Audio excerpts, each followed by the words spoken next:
नमस्कार की TV news में आपका स्वागत है। मैं हूं स्तुति और आइए एक नजर डालते हैं शहर की प्रमुख सुर्खियों पर।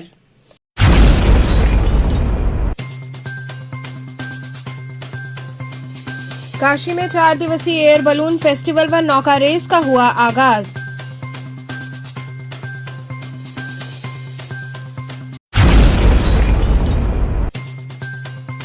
बीएचयू की छात्राओं ने छात्रावास में खाने की गुणवत्ता को लेकर रात्रि में कुलपति आवास के बाहर दिया धरना।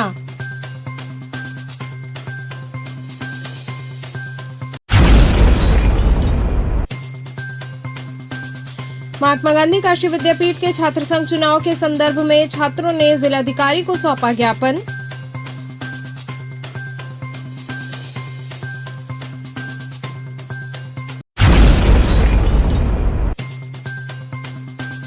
और पराड़कर स्मृति भवन में आनंद चंदोला खेल महोत्सव का हुआ भव्य शुभारंभ।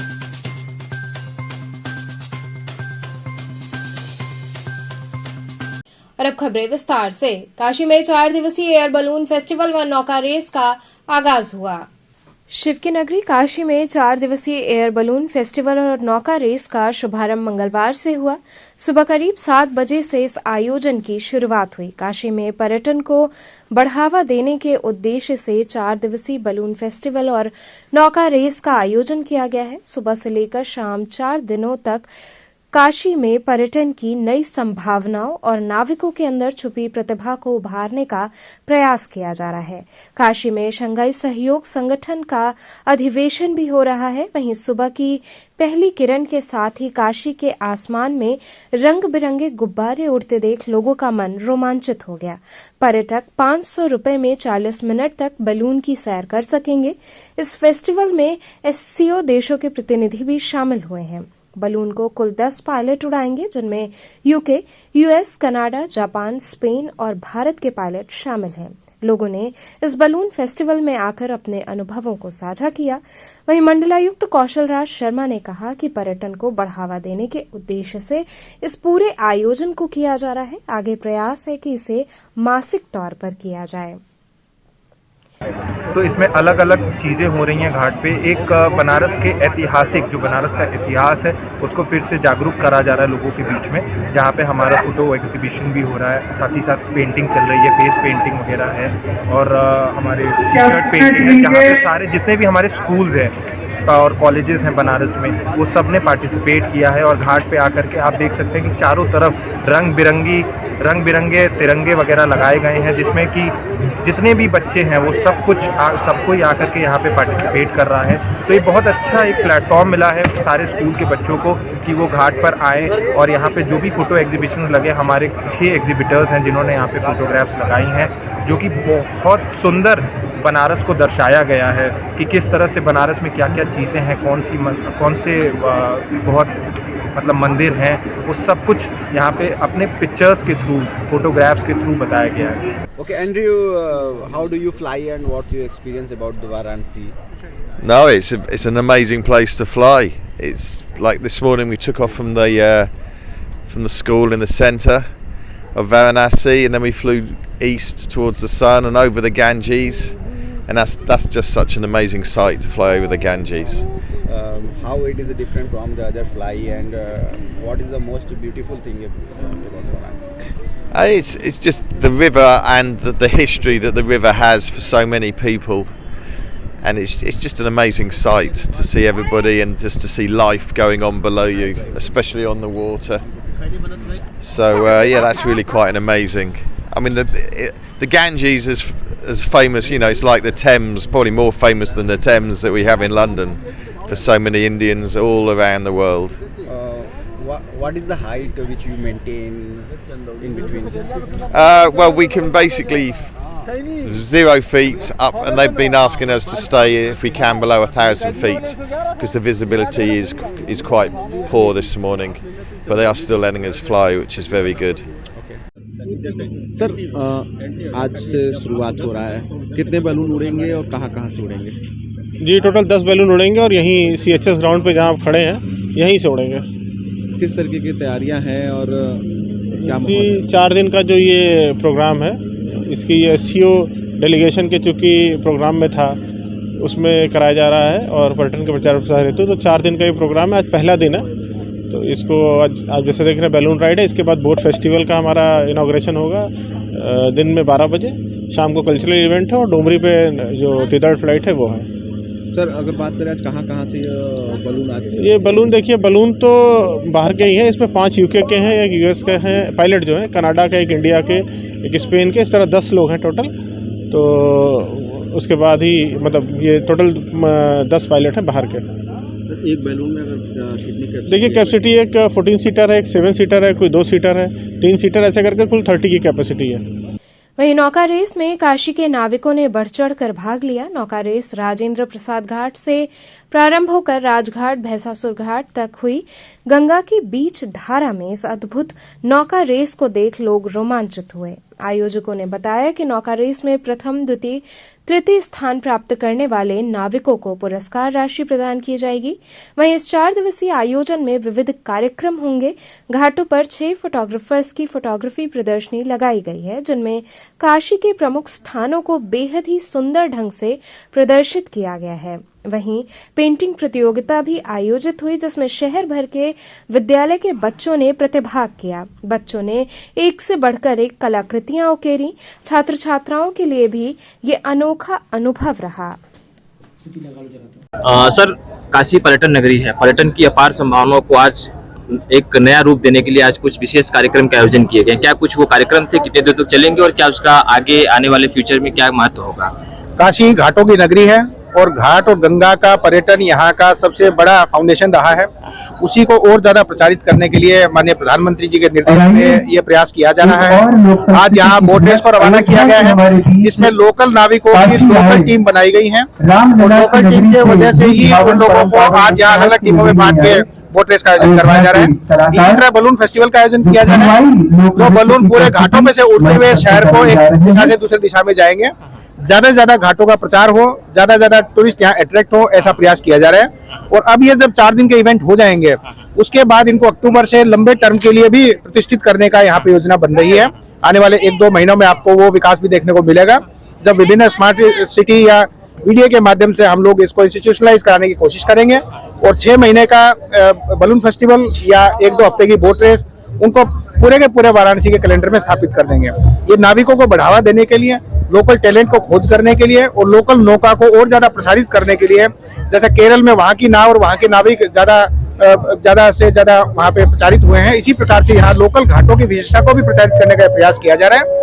और उम्मीद है कि गंगा पे बेस्ड और घाटों पे बेस्ड जो ये पर्यटन है, ये टूरिस्ट को भाएगा और ज्यादा से ज्यादा टूरिस्ट इससे वाराणसी को अट्रैक्ट होंगे। सर, आज एससीओ के जो मेंबर्स हैं वो बैलून फेस्टिवल से आज काशी का लुक लेंगे, एरियल लुक लेंगे, और आने वाले G20 सम्मेलन को लेकर देखा जाए तो पर्यटन की ऐसी संभावनाओं को क्या कुछ महत्व होगी काशीवासी के लिए? ये बलून और बोट फेस्टिवल इसीलिए आयोजित इस समय किया जा रहा है कि संघाई कोऑपरेशन ऑर्गेनाइजेशन के 8 देशों के प्रतिनिधि यहाँ उपस्थित हैं, और जब वो भी इसका पार्टिसिपेट करेंगे, वो इसका प्रतिभाग करेंगे, तो वो भी अपने अपने देशों में इसको प्रचारित करेंगे। तो ये 4 दिन का कैलेंडर उसी हिसाब से फाइनल किया गया है। हालांकि आगे से इसको अक्टूबर-नवंबर में ले जाने का प्रयास किया जाएगा, परंतु उन देशों में भी यहाँ वाराणसी के पर्यटन की धूम पहुंचे और ज्यादा से ज्यादा वहाँ के पर्यटक यहाँ आकर्षित हो और उनके माध्यम से और भी कॉन्टिनेंट में स्प्रेड हो। तो इसलिए ये संघाई कोऑपरेशन ऑर्गेनाइजेशन के 17 से 20 जनवरी तक जो डेलीगेशन आया हुआ है, उसके साथ ही ये डेट्स चिन्हित की गई हैं ताकि इसका ज्यादा से ज्यादा लाभ वाराणसी को मिल सके। मैम, पहली बार शुरू हो रहा है, कैसी व्यवस्थाएं हैं, कितनी टीमें? देखिए, 12 टीमें हैं जो अभी रेस करने वाली हैं और इनको अलग अलग नाम दिए गए हैं। आप देख सकते हैं आपके चारों तरफ लोग घूम रहे हैं, कोई गंगा लहरी है, कोई काशी पुत्र है, कोई गंगा प्रहरी है। तो इस तरह ये सारी 3 किलोमीटर के स्ट्रेच में ये रेस शुरू होगी, अभी दशाश्वमेध घाट से लेकर के राजघाट तक। मैम, कहा जा रहा है कि पुरानी परंपरा की फिर से शुरू किया जा रहा है, आगे और भी किसे प्रमोट किया जाएगा? देखिए, जहाँ जलराशि इतनी सुंदर हो, जल क्रीड़ाएं तो होनी ही चाहिए, और ये एडवेंचर टूरिज्म का आज की लेटेस्ट गतिविधि है, जिसमें आज का युवा वर्ग बहुत इंटरेस्टेड है। इट इज वेरी गुड अगर हम ये इवेंट को हम रिवाइव कर पा रहे हैं, और आगे आई एम श्योर कि आगे और डेवलप होगा और आगे आगामी वर्षों में हम इसे और बड़े बृहद स्तर पर कर पाएंगे। काशी के लिए एक नया अनुभव होगा, काशी के नाविकों के लिए एक नया अनुभव है। क्या किस तरीके से आप इसे देख रही हैं? देखिए ये जो ये नाविक सेक्टर है, ये एक तरह से बहुत ज्यादा समाज में आगे नहीं आया होता है और एक अलग ही रहते हैं, पर इस गतिविधि से इन्हें बहुत उत्साह मिलेगा और जो इनकी अगली पीढ़ी जो इस काम से पीछे हट रही है उन्हें भी लगेगा कि नहीं, हमारा भी सम्मान है, हमें भी आगे बढ़ना चाहिए। मैम एक प्रश्न है कि बैलून फेस्टिवल शुरू हो गया है, लोगों के मन में है जो 500 की टिकट रखी गई थी वो कैसे प्राप्त होगी? एक्चुअली पहले हमने सोचा था टिकट रखने का, लेकिन चूंकि बहुत ज्यादा डिमांड है और हमारे पास बहुत लिमिटेड सीटें हैं, तो टिकट की हमने फिर व्यवस्था हम नहीं कर पा रहे हैं। और मैंने जैसा पहले बताया था, ये एक डिस्प्ले इवेंट है, ये एक प्रदर्शन आयोजन आप समझ सकते हैं, जिसमें लोग देखकर ही उसका आनंद ले सकते हैं। अब ये तो कठिन है थोड़ा, क्योंकि एससीओ कार्यक्रमों की श्रृंखला में था, तो बेसिकली बहुत लिमिटेड सीट्स हैं, इसलिए थोड़ा कठिनाई है। अच्छा, सारे एससीओ के जो प्रतिनिधिमंडल है, कितने डेलीगेट, कितने लोग? उनका अधिवेशन शुरू हो गया है, आते ही जा रहे हैं, तो बेसिकली ये उन्हीं के लिए इवेंट किया गया था। पर बाकी काशी की जनता इसका आनंद उठाएगी और अगले वर्ष हम इसे कमर्शियल तौर पर शुरू करेंगे। सभी लोग इसका लाभ आते जा रहे हैं। ये साप्ताहिक आयोजन है, तो हमें भी एग्जैक्ट संख्या नहीं पता है।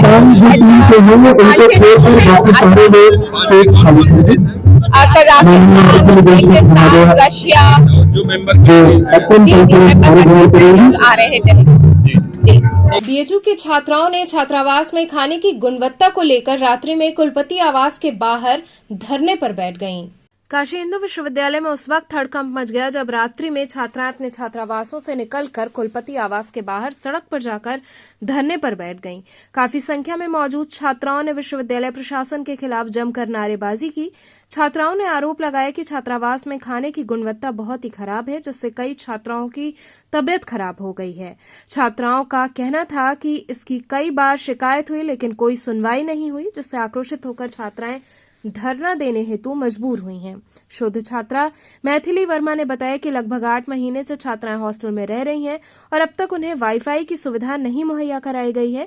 वहीं खाने में मील वाइज पेमेंट की सुविधा नहीं है, चूंकि हम चाहते हैं कि छात्रों के अनुसार ही छात्राओं को भी ये सुविधा दी जाए। कई बार इस संदर्भ में शिकायत किए जाने के बावजूद भी अब तक कोई कार्रवाई नहीं हुई है।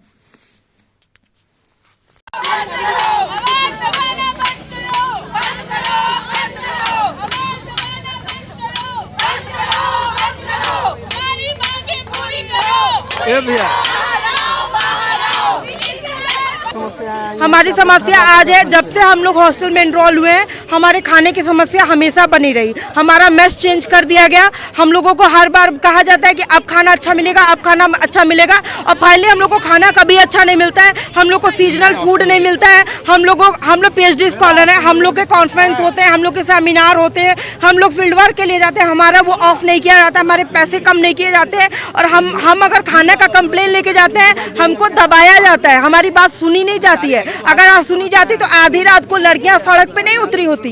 और अभी भी प्रशासन द्वारा हमसे कहा जाता है कि आप लिखित दे दीजिए, आपको वहां चला जाएगा, ये कर दिया जाएगा। हमारी बात को कहीं भी किसी लेवल पे सुना नहीं जाता है। संबंधित अधिकारी से बात की? बिल्कुल, हमने VC सर को हमने मेल किया है, हम स्टूडेंट डीन तक गए हैं, हम अपने संबंधित हॉस्टल में को प्रॉक्टर हम लोग प्रोवोस्ट सबको बोले हैं, हमारे जो वार्डन मैम है हम लोग उनको भी बोले हैं। कामाख्या वालों का बुरा हाल हो रखा है। हाँ, कुछ लड़कियां हमारे एजुकेशन डिपार्टमेंट की भी है जो PhD कर रही है, जिनका सेंटर कामाख्या में, उनको टिफिन तक नहीं जाता। इवन हमारे हॉस्टल से हमसे टिफिन सर्विस लेके गंदे टिफिन में खाना दिया जाता है, और वो भी खाना फुल नहीं होता, लड़की आधे पेट रह जाती है, और खाना 3 बजे 4 बजे शाम को पहुंचाया जाता है। हम लोग को इतना खाने से प्रॉब्लम हो रहा है, लेकिन हमारी कोई सुनवाई नहीं हुई है। चैनल के माध्यम से बिल्कुल, हम चैनल के माध्यम से कहना चाहेंगे कि मालवीय जी का जो सपना है, कम से कम प्रशासन उस सपने को याद रखे। यहाँ के शिक्षक जो हैं उस सपने को एक बार पुनः पढ़े और समझे कि दूर दूर से दूर तरह से जो बालिकाएं, जो बालक जो पढ़ने आ रहे हैं, शिक्षा ग्रहण करने आ रहे हैं, उनको इतनी छोटी छोटी चीजों की परेशानी ना उठा पाए। मेरा विनम्र एक अनुरोध है सारे लोगों से कि हमारी समस्या को सुना जाए। हमें कोई शौक नहीं लगा है हम रात के 12 बजे आके सड़क पे खड़े हो और हम सड़क जाम करें। हमारी मांग मानी जाए, हमें वीसी सर से मिलवाया जाए, हमारे मेस की वाईफाई की सारी सुविधाओं को ठीक किया जाए, हम अपने अपने काम में लग जाएंगे। धन्यवाद। और मैं इससे पहले दिल्ली यूनिवर्सिटी से पढ़ चुकी हूँ और उसके बाद मैंने नैनीताल कुमाऊँ यूनिवर्सिटी से पढ़ा है और मैं हॉस्टल में रही हूँ और कहीं भी मुझे इतना घटिया खाना नहीं मिला है जो खाना मुझे यहाँ जो सेंट्रल यूनिवर्सिटी है बनारस, आप लोग बताइए, वहाँ पर मिल रहा है ये खाना। ये कस्टर्ड है, आप ये कस्टर्ड देखिए, जिस कस्टर्ड में एक भी फ्रूट नहीं है, इसे फ्रूट कस्टर्ड कहते हैं। और ये फ्राइड राइस है जो उबले हुए हैं और इन फ्राइड राइस को कोई भी नहीं खा सकता है क्योंकि ये कच्चे हैं। नहीं, आप बताइए, हम लोग इतने हॉस्टल में रह के हम लोग मेडिकल से पीएचडी कर रहे हैं और हम लोग दिन भर ओपीडी ओटी और हम लोग लैब में काम करते हैं, सिनॉप्सिस का काम करते हैं, उसके बाद आने के बाद ये खाना मिलता है। आप बताइए क्या क्वालिटी है फूड का, क्या क्वालिटी है इसमें न्यूट्रिशन का? क्या हम लोग 25 साल 26 साल 28 साल की लड़कियों के न्यूट्रिशन का ये रिक्वायरमेंट होना चाहिए? और उसके बाद हमारे हर महीने 5 दिन के लिए हम लोगों को पीरियड्स होते हैं और उस वक्त में हम लोगों की बॉडी को कितनी ज़रूरत होती है अच्छे खाने की, अच्छे न्यूट्रिशन की, और हम लोगों को ये खाना खिलाया जा रहा है। आज भी आधी से ज़्यादा लड़कियां ऐसी लड़कियां आई हुई है आज भी यहाँ पर जो अपने पीरियड्स में है, उनको पीरियड्स क्रैम्प्स हो रहे हैं लेकिन वो फिर भी यहाँ पर बैठी हुई है। हम लोगों के साथ हम लोगों ने मेल किया, स्टूडेंट डीन मीटिंग बैठाए। आपको क्या लगता है कि बीएचयू जो एक इतने बड़े प्रशासन, इतने बड़े यूनिवर्सिटी में पीएचडी की लड़कियां जिनको हजारों काम होता है, क्या आधी रात को वो इसलिए आके यहाँ पे बैठेंगी? और हमको प्रशासन के द्वारा समझाया जा रहा है इस बात को कि आप लोग समझ नहीं रहे, आप लोग से क्या समझे? अगर 2 महीने पहले समझे होते तो ये दिन आता। हाँ, इस तरह से हम लोग को खाना मिलता है, इस तरह से हम लोग को सुलूक मिलता है। और नहीं तो हम लोग से कहा जाता है कि लिख के दो कि हॉस्टल छोड़ना है। हम लोगों को धमकी दी जाती है। हम लोगों को सेमिनार के लिए जाना होता है, कॉन्फ्रेंस के लिए जाना होता है, हम लोग फील्ड वर्क होता है हम लोगों का। हम लोगों को इतना काम होता है जो इंटरनेट के थ्रू होता है। हम लोगों को आज हॉस्टल में रहते हुए 6 महीने से ज्यादा हो गया है और हम लोगों के हॉस्टल में वाईफाई नहीं लगा हुआ है। कितना समय लगता है एक वाईफाई लगाने में? हजारों रुपए वाईफाई तक के लिए भरते हैं। कितना समय लगता है एक वाईफाई लगाने में? आप हमें ये बताइए, कितना समय लगता सुना है? ही नहीं जाता है हम लोगों का हॉस्टल 8 फ्लोर का हॉस्टल है, उसमें 200 से ज्यादा लड़कियां रहती हैं। चैनल के माध्यम से कुछ कहना चाहती हैं? बिल्कुल, हम प्रशासन को ये कहना चाहते हैं कि बताइए, मालवीय जी के सपने जो कि एक विश्वविद्यालय के तौर पे बना कि जहां बालक बालिकाओं को समान शिक्षा, समान अवसर का मौका मिले, और इस तरह के प्रशासन के व्यवस्था से हमारा सपना तोड़ा जा रहा है। हमें सुबह ये चिंता होता है हमें खाना मिलेगा कि नहीं मिलेगा, हमें दोपहर में टेंशन होता है हम किस क्वालिटी का खाना खाएंगे। आप बताइए, हम हर लड़की की मैं बात कर रही हूँ, हर उस बच्चे की बात कर रही हूँ जो गाँव से आते हैं, जो छोटी जगहों से आते हैं, वो दलित हैं, वंचित हैं, शोषित हैं, वो लोग आके कहाँ जाते हैं? वो लोग आते हैं कि हम पढ़े, हम कुछ करें, और हम लोग को दबाया जा रहा है हम लोग के प्रशासन द्वारा। हम लोग को अच्छा खाना नहीं मिलता है। आप बताइए, इस खाने को खा के हम लोग क्या पढ़ाई करेंगे? ना हम लोग को सीजनल फूड नहीं मिलता है। 8 फ्लोर के हॉस्टल में केवल 2 आरओ लगे हुए हैं। पानी तक आप बताइए, हमारे को पानी भी नहीं मिलता। हम लोग सड़क पे उतरे हैं सिर्फ एक प्रशासनीय गलती की वजह से। हम अपना काम छोड़ के कहाँ थे डीन ऑफ स्टूडेंट? कहाँ थे डीन ऑफ स्टूडेंट? कहाँ थे वीसी? और सर, हमें प्रॉब्लम हो रही है यहाँ पे 6-8 महीने से। जब से हम यहाँ पे हॉस्टल में हैं, हमारे यहाँ पे वाईफाई नहीं है, जो कि रोज बोला जाता है कि अगले 15 दिन करके 6 महीने चले गए। खाने में हमें सबसे बड़ी समस्या ये है कि हमें यहाँ पे मील वाइज पेमेंट सिस्टम चाहिए, जो कि हमें नहीं मिलता है। और जब हम इसकी मांग करते हैं तो हमें बोला जाता है कि आप लड़कों से तुलना मत करें, क्योंकि लड़कों के लिए अलग रूल्स है यहाँ पे बीएचयू में और लड़कियों के लिए अलग रूल्स है सर, जो कि हम लोग इसके लिए प्रोटेस्ट कर रहे हैं कि हम जितना खाएंगे उतना पे करेंगे, क्योंकि हम रिसर्च कॉलेज है सर, हमें ज़्यादातर टाइम बाहर रहना पड़ता है। तो हम महीने में 20 दिन बाहर ही रहते हैं, तो हम पूरे 30 दिन का क्यों पे करें? हमारे पैसे पानी में क्यों जाए? इसकी शिकायत आप संबंधित अधिकारी से? हमने 2 महीने से बहुत सारे लेटर्स लिखे, हमें उसका कोई रिस्पांस नहीं मिला है। कोई संदेश देना चाहते हैं? हाँ सर, हमारी यही मांग है कि हमारा मील वाइज पेमेंट सिस्टम चालू किया जाए, हमारी मेस की और भी प्रॉब्लम्स है, हमारा वाईफाई इंस्टॉल किया जाए, हमारा वाटर प्योरीफायर इंस्टॉल किया जाए, यही हमारी समस्या है सर। महात्मा गांधी काशी विद्यापीठ के छात्र संघ चुनाव के संदर्भ में छात्रों ने जिलाधिकारी को ज्ञापन सौंपा। महात्मा गांधी काशी विद्यापीठ में छात्र संघ चुनाव तिथि घोषित होने के बाद भी चुनाव न कराए जाने को लेकर छात्रों के प्रतिनिधि मंडल ने जिलाधिकारी व एडिशनल पुलिस कमिश्नर को ज्ञापन सौंपा। छात्रों ने कहा कि छात्र संघ चुनाव की तिथि घोषित किए जाने के बावजूद विश्वविद्यालय में चुनाव नहीं कराया जा रहा है। इस संदर्भ में हमने ज्ञापन सौंपकर चुनाव तिथि जल्द घोषित किए जाने की मांग की है। पत्रक देने वालों में अखिलेश यादव, अभिषेक मिश्रा, विवेक कुमार सिंह, आशीष कुमार इत्यादि छात्र शामिल रहे। आज यहाँ पे हम लोग, जैसा कि आप लोग को अवगत हुआ कि विश्वविद्यालय द्वारा एक सूची जारी हुई थी, अधिसूचना, उसके तहत ये था कि 7 और 17 तारीख के दिन में नामांकन होगा। उसी के परिप्रेक्ष्य में हम लोग विश्वविद्यालय में अनिश्चितकालीन धरने पे बैठे थे और वहाँ से चीफ प्रॉक्टर का और विश्वविद्यालय की तरफ से यह जारी सूचना हुई कि नहीं, यहाँ पे कमिश्नर जो हैं कि चुनाव कराना नहीं चाहते हैं। तो उसी के संदर्भ में हम लोग यहाँ पे आए हुए हैं चुनाव की तिथि को बहाल कराने के संदर्भ में। यहाँ पे अभी हम लोगों ने अभी पत्रक जो है कि डीएम सर को, जिलाधिकारी सर को सौंपा है, उसके बाद से कमिश्नर को, उसके बाद से सिगरा थाने पे भी सौंपने का कार्य करेंगे। और उसके बाद से अगर हम लोग की बातों को नहीं सुना जाता है तो हम लोग आमरण अनशन पे भी बैठने का कार्य करेंगे। यहाँ रुकेंगे एक छोटे से ब्रेक के लिए। आप बने रहिए केटीवी के साथ।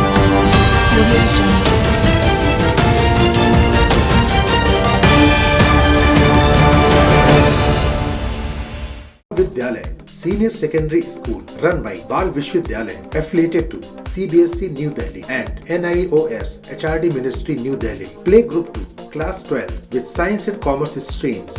Well focused, smart classes, well equipped computer labs, modern library, physical education, Hindi, Sanskrit, Urdu एवं संगीत की कक्षाएं, well trained faculty members, indoor and outdoor sports activities, regular cultural activities, modern physics lab, chemistry lab, biology lab, modern hostel facility for boys and girls, safe and be sure transportation। विगत 46 वर्षों से उत्तरोत्तर विकास की ओर अग्रसर बाल विद्यालय senior secondary school, Prahlad घाट एवं डोंगरी, रामनगर, वाराणसी। खबरों से जुड़े रहने के लिए हमारे चैनल केटीवी वाराणसी को सब्सक्राइब करें और लेटेस्ट अपडेट्स के लिए बेल आइकन को प्रेस करें।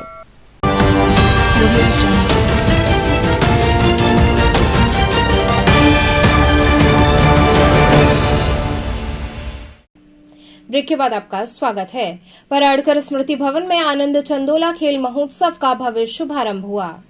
काशी पत्रकार संघ व वाराणसी प्रेस क्लब के तत्वाधान में पराड़कर स्मृति भवन में आनंद चंदोला खेल महोत्सव का भव्य उद्घाटन किया गया। कार्यक्रम का उद्घाटन दीप प्रज्वलन कर हुआ। आए हुए अतिथियों को स्मृति चिन्ह व अंगवस्त्रम प्रदान कर सम्मानित किया गया। इस अवसर पर मुख्य अतिथि के रूप में मीडिया रिसर्च एवं वेलफेयर सोसाइटी के निदेशक डॉक्टर अरविंद सिंह व विशिष्ट अतिथि दिशा एजुकेशनल एवं हेल्थ सोसाइटी की निदेशिका पूजा पांडे उपस्थित रहीं। उन्होंने कैरम व शतरंज खेलकर खेल का उद्घाटन किया व अपनी शुभकामनाएं दी।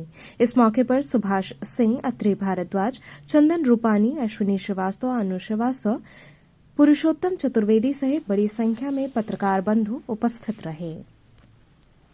आज पराड़कर भवन में काशी पत्रकार संघ से संचालित वाराणसी प्रेस क्लब की वार्षिक खेलकूद प्रतियोगिता जो होती है आनंद चंदोला महोत्सव, उसके अंतर्गत इंडोर गेम्स का आज यहाँ पे शुभारंभ हुआ है, जिसका उद्घाटन डॉक्टर अरविंद सिंह ने किया है और उसमें पूजा पांडे जी विशेष अतिथि रही हैं। ये आयोजन हमारे विश्वनाथ सिंह दद्दू जी और दीनानाथ गुप्त जी की स्मृति में होता है और इसमें सारे पत्रकार जो अपनी प्रतिभाओं से संपन्न होते हैं खेल कूद में, वे कैरम, बैडमिंटन, टेबल टेनिस और शतरंज इन प्रतियोगिताओं में प्रतिभागी बनते हैं। और ये एक वार्षिक कार्यक्रम है जो कई सालों से लगातार अनवरत चलता आ रहा है। ये सबसे बड़ी अच्छी बात है और पत्रकारों की कलम और जो कैमरामैन हैं उनकी फ़ोटो के बाद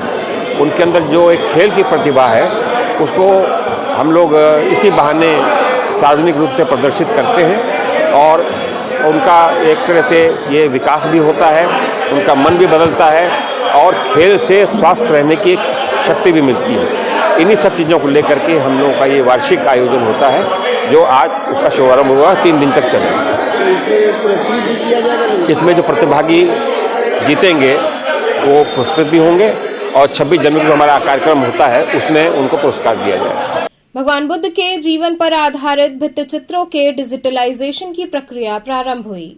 सारनाथ मूल गंधकुटी बौद्ध मंदिर की दीवारों पर बुद्ध के जीवन पर आधारित बनी दुर्लभ भित्तिचित्रों का जापानी फोटोग्राफर्स की 6 सदस्यीय दल ने डिजिटलाइजेशन की प्रक्रिया शुरू कर दी है। फिलहाल भित्तिचित्रों को डिजिटल रूप देकर इसे जापान के टोक्यो शहर स्थित कोसेत्सु नोसो आर्ट गैलरी में रखा जाएगा, जिससे आने वाली पीढ़ी इसे देख सके। साथ ही इस डॉक्यूमेंट्री में बुद्ध के जीवन दर्शन पर बने भित्तिचित्रों में उपयोग किए गए रंगों की कलाकृतियों की विस्तृत जानकारी होगी। महाबोधि सोसाइटी ऑफ इंडिया के महासचिव भिक्षु पी शिवलिथेरो ने बताया कि बुद्ध के जन्म से लेकर महापरिनिर्वाण तक का भित्तिचित्र जापानी पद्धति में प्राकृतिक रंगों का इस्तेमाल कर तत्कालीन जापानी चित्रकार कोसेत्सु नोसु ने 1932 से 1936 के बीच बनाया था। बताया कि भित्तिचित्र पानी के रिसाव, सीलन व मौसम की मार की वजह से क्षतिग्रस्त हो गया था, जिसका जीर्णोद्धार 14 नवंबर से लगभग 1 माह तक जापानी चित्रकारों की एक्सपर्ट टीम ने किया। दीवारों पर बने चित्रकारी को सुरक्षित रखना कठिन होता है। आने वाली पीढ़ी को इसके बारे में जानकारी हो, इस उद्देश्य से जापानी फोटोग्राफर की टीम डिजिटल फोटोग्राफी व डिजिटल वीडियोग्राफी कर रही है। ये फोटो व वीडियोग्राफी लगभग 1 सप्ताह तक चलेगी। बताया कि इसके पीछे ये उद्देश्य है कि भविष्य में ये पेंटिंग खराब होगी तो इस फोटोग्राफी व वीडियोग्राफी की मदद से फिर से बनाया जा सकेगा। ये एक्चुअली जो अभी कुछ दिन पहले ही यहाँ के जो इसका पेंटिंग का पूरा कार्यक्रम समापन हो गया, इसका रेस्टोरेशन काम का, तो अभी वही जापानीज फोटोग्राफर के द्वारा इसका पूरा फोटोग्राफी किया जा रहा है। सब पूरा जितना जो चित्र है, जितना पेंटिंग्स है, पूरा एक तरफ से मान लीजिए ये आगे फ्यूचर के लिए इसको ठीक ढंग से सुरक्षा करने के लिए ही ये फोटोग्राफी और कंप्यूटराइज्ड और वीडियोग्राफी किया जा रहा है। मेन उद्देश्य है इसको मान लीजिए ये दीवार, ये चित्र जो है दीवार में सीधा बना हुआ है डायरेक्टली, तो कभी इसमें जैसे पहले भी नुकसान हो गया था पानी की वजह से, कभी छत में छेद आ जाए या पानी का लीकेज आ जाए, इसी के द्वारा चित्र जल्दी ख़राब हो जाता है।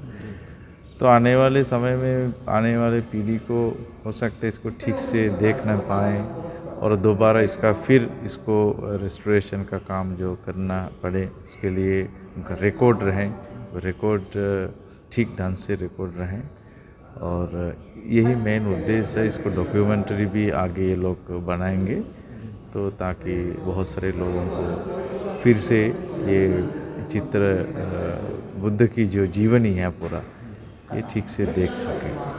तो यही मेन उद्देश्य है। इसी उद्देश्य के साथ जो आज यहाँ जापानीज जो आर्टिस्ट और फोटोग्राफर एक्सपर्ट्स है, ये लोग फोटोग्राफर और वीडियोग्राफी का और डॉक्यूमेंट्री का, इसलिए इन उद्देश्य को लेकर ये लोग यहाँ मौजूद हैं आज।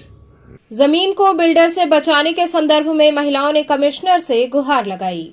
महिलाओं ने अपनी जमीन को बिल्डर से बचाने के लिए कमिश्नर से गुहार लगाई। महिलाओं ने बताया कि बिल्डर हमारी जमीन में से रास्ता निकाल रहे थे। हम लोग इसकी सूचना चौकी पर दिए। चौकी इंचार्ज द्वारा काम को रुकवाया गया, लेकिन रातों रात बिल्डर ने हमारी जमीन पर नाले की पाइप लगा दी। जैसे ही हमारे परिवार वालों को पता चला, हम वहां पहुंचे, लेकिन बिल्डर के द्वारा हम लोगों को धमकाया गया। इस संदर्भ में हमने कमिश्नर को ज्ञापन सौंपते हुए न्याय की गुहार लगाई है। मामला यह कि हम लोग को पुश्तैनी ज़मीन हो, हम लोग का बाउंड्री वॉल भी हो, और बाहर से बिल्डर आ करके हम लोग के ज़मीन पर कब्जा करत हुआ। कहाँ का मामला है? सिकरौल गांव। कितना ज़मीन आप लोग का हो और कितने भाई बहन का ये ज़मीन है? 4 परिवार के ज़मीन हो। तो कौन बिल्डर आके जो है ज़मीन आप लोग का कब्जा कर रहा है? बिल्डर बाहर से आल हो, राजेश यादव। तो इसको क्या कर रहे हैं? हम लोग के ज़मीन पर जब्जी सीवर बिछा रहे हैं, रास्ता बिछा रहे हैं, रास्ता ले रहे हैं, हम लोग के ज़मीन पर कब्जा कर रहे हैं। तो इसका लिए आप लोग कहीं दे रही हैं, दी हैं? अब पुलिस दरोगा चौकी पर तो गए, तो वो लोग रोक दिए, और रोकने के बावजूद ये लोग ज़बरदस्ती रात में सीवर बिछा दिए। हम लोग तो थोड़ा दूर पर घर है, जब आके देखे तो सीवर बिछा है और फिर काम लगाए। फिर हम लोग आए तो ढकेला मेरी सासू माँ की जो है चोट लग गया, ईंट से ढकेल दिए। तो क्या ये जमीन कहीं कोई आप लोग को पटीदार में या कोई आप लोग के हिस्सेदार में बेचा तो नहीं है? नहीं बेचा नहीं है। बस तो क्यों जो है ये बिल्डर जो है बिल्डर ऐसे भैया कि जो हम लोग के चारों परिवार की बंटवारा है, जो चारों परिवार की बंटवारा है। लक्सा औरंगाबाद निवासी दंपति ने पार्षद मनोज सिंह पर रंगदारी व जान से मारने की धमकी देने का आरोप लगाया। लक्सा थाना क्षेत्र के औरंगाबाद निवासी संजय सिंह एवं उनकी पत्नी ने रमापुरा वार्ड नंबर 77 के निर्दल प्रत्याशी मनोज कुमार सिंह के ऊपर जान से मारने की धमकी देने एवं 10 लाख रुपए रंगदारी मांगने के साथ ही पुत्री को उठाकर गलत कार्य करने की धमकी देने का आरोप लगाते हुए मंगलवार को पुलिस आयुक्त से न्याय की गुहार लगाई है। पुलिस आयुक्त से गुहार लगाते हुए संजय सिंह ने बताया कि वो लक्सा थाना क्षेत्र के औरंगाबाद जद्दू मंडी के निवासी हैं, जो विगत कुछ वर्ष पूर्व वर्तमान में वार्ड नंबर 77 रमापुरा वार्ड से निर्दल पार्षद मनोज कुमार सिंह से कुछ रुपए उधार लिए थे, जिसको वो ब्याज समेत चुकता भी कर चुके हैं। बावजूद इसके मनोज कुमार सिंह आए दिन पीड़ित को धमकाते रहते हैं, यहां तक कि घर में घुसकर महिलाओं के साथ छेड़खानी, दुर्व्यवहार और मारपीट भी करते रहते हैं। इसकी शिकायत पीड़ित ने लक्सा थाना समेत पुलिस के कई आला अधिकारियों से किया है, लेकिन अब तक कोई कार्रवाई नहीं हुई है। पीड़ित का आरोप है कि पुलिस उनको गिरफ्तार करने में उनके प्रभाव के कारण आनाकानी कर रही है। सर मैं आज आया था एडीएम साहब के पास, डीएम साहब से मिलने आया था। डीएम साहब से मुलाकात नहीं हुई तो मैं डीएम साहब को दे दिया है और माननीय कमिश्नर साहब को भी दिया है। क्या मामला है? मामला यह था कि मेरी पत्नी के साथ इन लोग घर में घुस के छेड़छाड़ किए, यहाँ तक कि जो है उसका कपड़ा तक फाड़ दिए और बंदूक के नोक पे इन्होंने बोला 10 लाख रुपये हमें चाहिए और चाहे जैसे भी तुम ला के दो, नहीं दोगे तो गाली बक्के, और उन्होंने बोला नहीं होगा तो तुम्हें पूरे घर को मरवा देंगे जान से। कौन लोग हैं जो छेड़छाड़ी किया है? ये वार्ड नंबर 77 रामापुरा वार्ड के सभासद मनोज कुमार सिंह और उनके साथ 4-5 अन्य दोस्त हैं। और ये ऐसे तो ये लोग 1 दर्जन लोग हैं जिनका नाम अभी बहुत लोग का नहीं जान पा रहा हूँ, लोग अज्ञात भी हैं। तो छेड़छाड़ी हुआ था तो क्या मुकदमा इस पे दर्ज हुआ? जी हम लोग लक्सा थाना गए तो वहाँ कोई सुनवाई नहीं हुई। उसके बाद हम लोग अपने एडवोकेट श्री अमित कुमार सिंह टीका जी के साथ जा करके माननीय न्यायालय में इनके खिलाफ जो है अपना केस दाखिल कराया। तब माननीय सरकार ने उसको आदेश दिया कि इनकी NBW हो, गिरफ्तारी हो।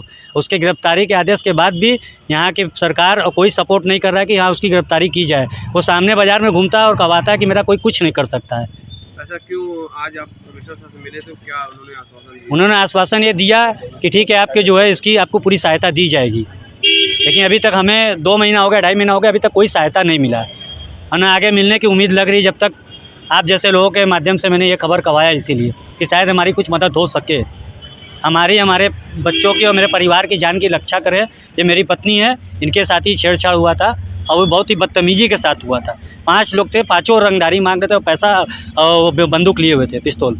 तो चलते चलते पुनः एक नजर डालते हैं शहर की प्रमुख सुर्खियों पर।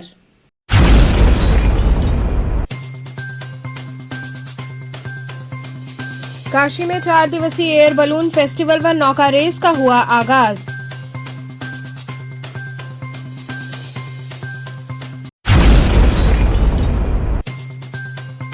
बीएचयू की छात्राओं ने छात्रावास में खाने की गुणवत्ता को लेकर रात्रि में कुलपति आवास के बाहर दिया धरना।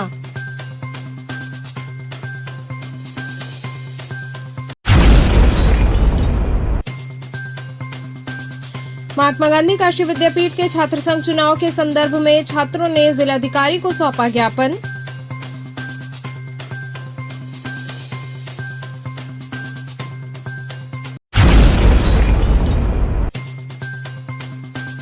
और पराड़कर स्मृति भवन में आनंद चंदोला खेल महोत्सव का हुआ भव्य शुभारंभ।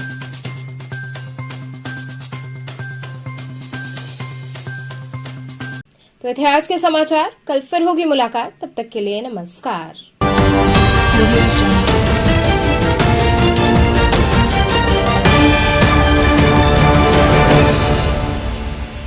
खबरों से जुड़े रहने के लिए हमारे चैनल KTV वाराणसी को सब्सक्राइब करें और लेटेस्ट अपडेट्स के लिए बेल आइकन को प्रेस करें।